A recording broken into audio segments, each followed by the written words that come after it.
I was already standing in the kitchen when the phone buzzed. I hadn't finished my coffee. My shoes weren't on yet. I was already late. I looked at the screen and felt my body decide before my mouth did. I wiped my hands on a towel I didn't remember using. I opened the cabinet where I keep the envelope with the cash folded too neat.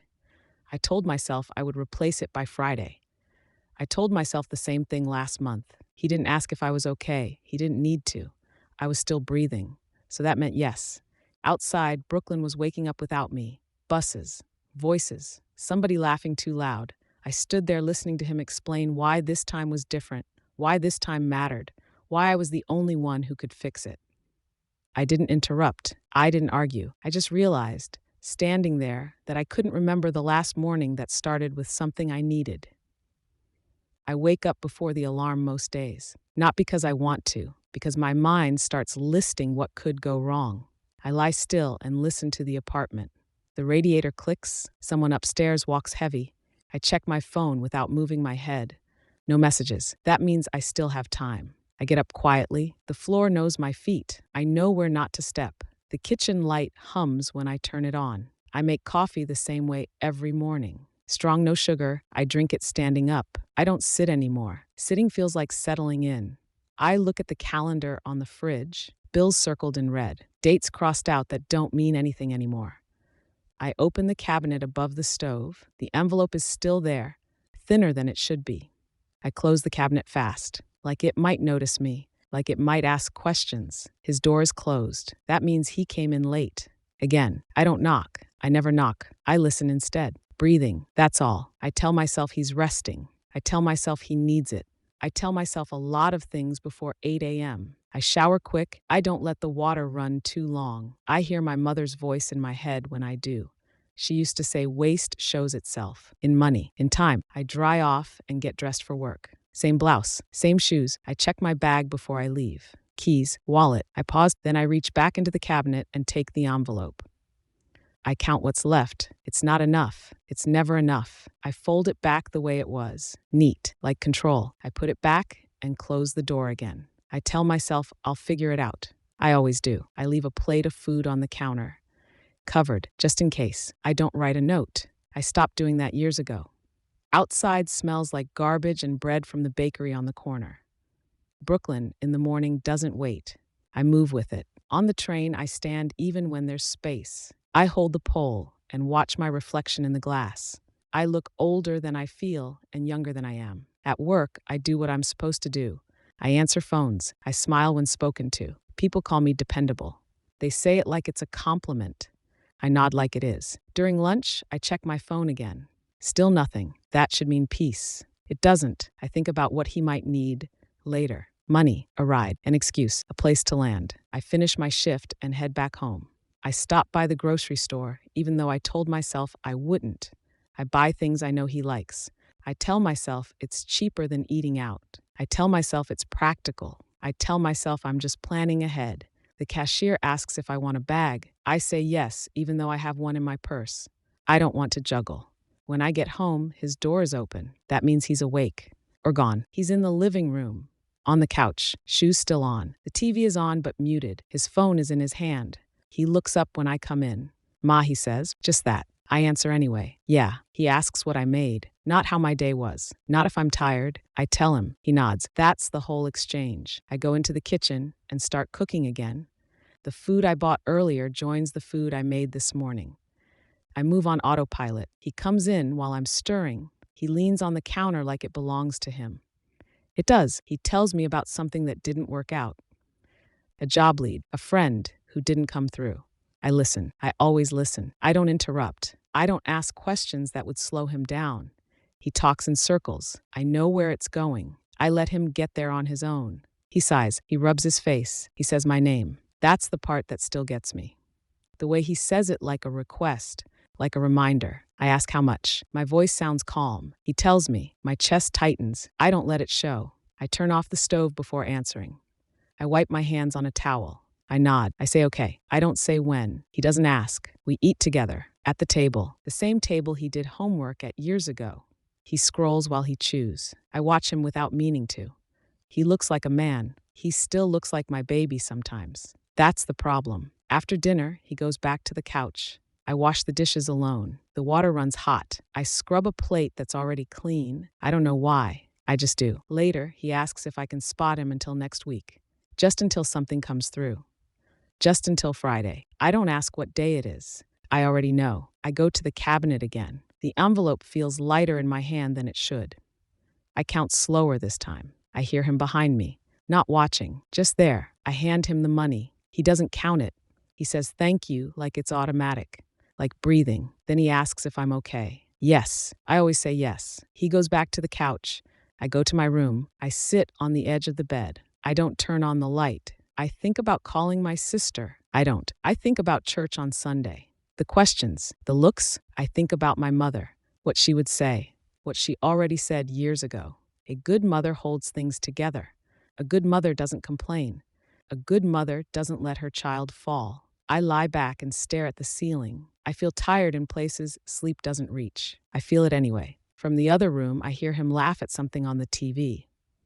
It sounds easy. It sounds young. I tell myself this is temporary. I've been telling myself that for a long time.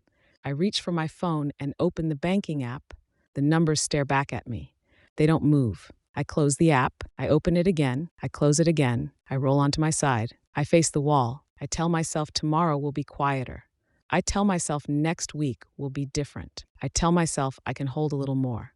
Then my phone buzzes. A notification from the bank. Not a message, a warning. I sit up slowly. The notification stays on my screen longer than it should. I read it twice, then a third time slower. I don't panic. That surprises me. I put the phone face down on the bed, like it might calm down if I don't look at it, like it might change its mind. I get dressed for sleep without brushing my teeth. I sit back down. I pick the phone up again. The balance didn't drop overnight. It dropped because of me. I transferred money earlier than planned. I did it so quietly I almost forgot. Almost. I tell myself I'll fix it in the morning. I tell myself this isn't the worst it's been. I tell myself it's just timing. I hear him moving in the other room. The couch creaks. The TV clicks off. He knocks on my door. That's new. Ma, he says. Not loud. Careful. I say yeah. I don't tell him to come in. He opens the door anyway. He leans against the frame. He looks tired. He asks if everything's okay. He says he heard my phone buzz. He smiles like he's joking.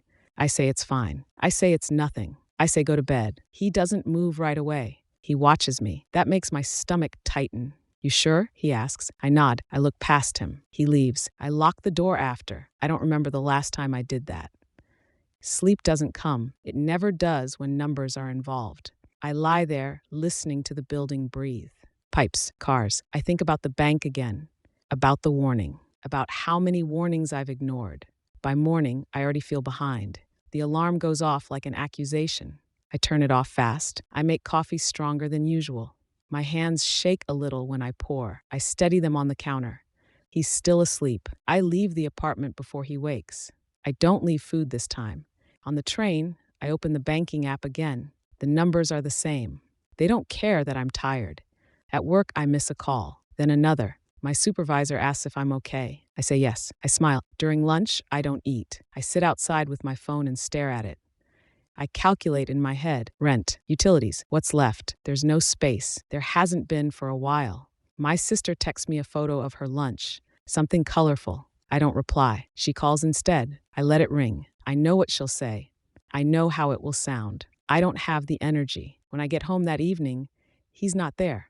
That should feel like relief. It doesn't. I put my bag down and sit at the table. I don't turn on any lights. I wait. He comes in after dark. He smells like outside and something sweet. He looks lighter. Good news, he says. He's smiling already. I don't smile back. That throws him. He tells me about an opportunity. A friend of a friend. Something starting soon. He says he just needs a little help to bridge the gap. Just until it starts. Just one more time. I feel something in my chest shift. Not break, move. I ask him when the last bridge ended. My voice surprises both of us. He laughs a little, then stops. He says I'm stressing him out. He says he's trying. He says I don't see that. I look at him. I really look. I ask him how old he thinks I am. He blinks. I ask him when he last paid a bill in this house. He shifts his weight. I ask him if he has any idea what happens when my account goes negative. My voice is still calm. He gets defensive. He says I'm making it bigger than it is. He says families help each other. That word lands heavy. Families. I think about my mother again, about how she never had a backup, about how tired she always was. I stand up. My knees ache. I tell him I can't give him any more money. Not tonight. Not like this. The room goes quiet. Not peaceful. Sharp. He asks if I'm serious. I nod. He asks what he's supposed to do. I don't answer right away. I say I don't know. That feels like telling the truth. He gets angry then, not loud, cold. He says he thought I had his back. He says he wouldn't do this to me. He says I'm changing. I don't argue. I don't defend myself. I feel tired in a way that doesn't lift. I feel clear. He grabs his jacket. He says he'll figure it out on his own. He says, don't wait up. The door slams harder than it needs to. The apartment shakes a little. I sit back down. My hands are flat on the table. They're steady. I don't cry. That surprises me too. I clean the kitchen slowly. I wash dishes that were already clean. I wipe the counter twice. I go to my room and sit on the bed. I open the banking app again. The warning is still there. Another message comes in. This one from my sister. She asks if everything's okay. She says she heard something from church. I stare at the message. I type. I delete. I think about Sunday, about the looks, about the questions wrapped in concern. I think about what I've allowed, what I've protected, what it's cost me. I hear keys at the door. I don't get up. He comes in quieter this time. He stands outside my room. He doesn't knock. I hear him sigh. I hear him lean against the wall. He says he didn't mean what he said earlier. He says he's under a lot of pressure. He says he needs me. I close my eyes. I listen. I tell him I love him. That part is easy. I tell him I can't keep doing this. That part feels like stepping off something high. There's a long silence, long enough to matter. He asks if I'm choosing money over him. The question hits harder than I expect. I tell him I'm choosing myself. The words come out before I can stop them. He doesn't answer.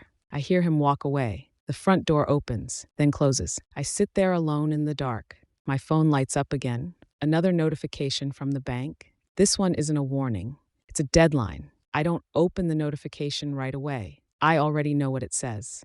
Deadlines don't explain themselves. They don't soften. They don't care about context. I set the phone down and stand up. My legs feel stiff, like I've been sitting too long inside something smaller than me.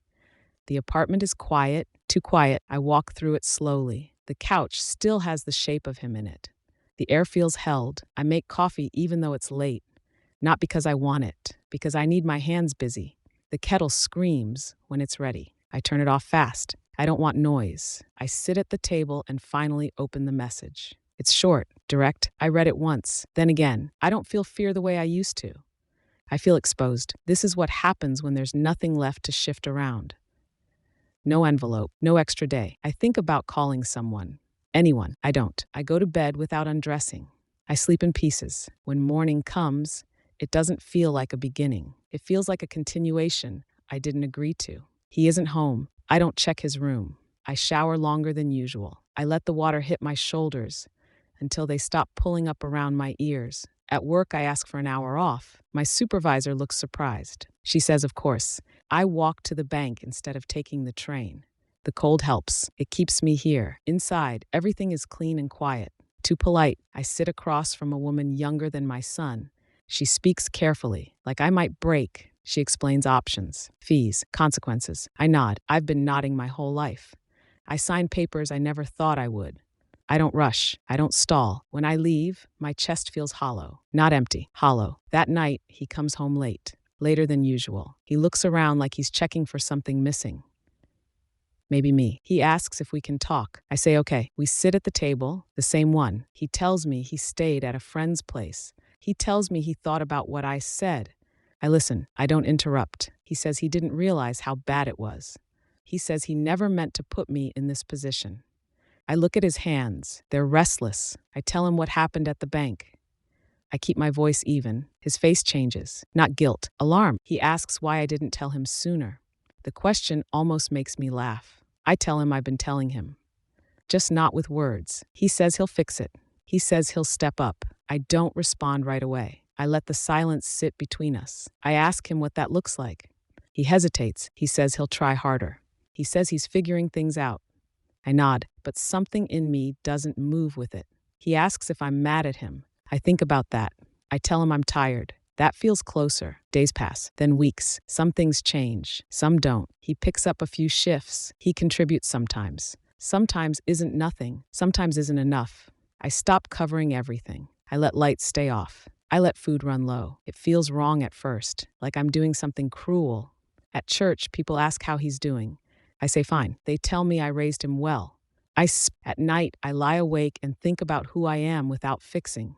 The question doesn't have an answer yet. He starts staying out more. Not angry, just elsewhere. I don't chase him. That's new. One evening, he asks if I still love him. The question catches me off guard. I tell him yes, that hasn't changed. He asks if that means I'll always be here. The way he says it matters. I tell him I'm here now. I don't add anything else. The apartment feels different. Not lighter, clearer. I still worry. I still calculate. But I don't reach for the envelope anymore. There isn't one. Some mornings I miss the version of myself that believed love meant never stopping. Other mornings I don't. He talks about moving out, not as a threat, as an idea. I don't encourage it. I don't shut it down. When he finally leaves for a place of his own, it isn't dramatic. No speeches, no tears. He hugs me longer than usual. I let him. After the door closes, I stand in the quiet and listen to my breathing. It sounds unfamiliar. I don't know what happens next. I don't pretend to. I just know I can't go back to who I was when love meant disappearing.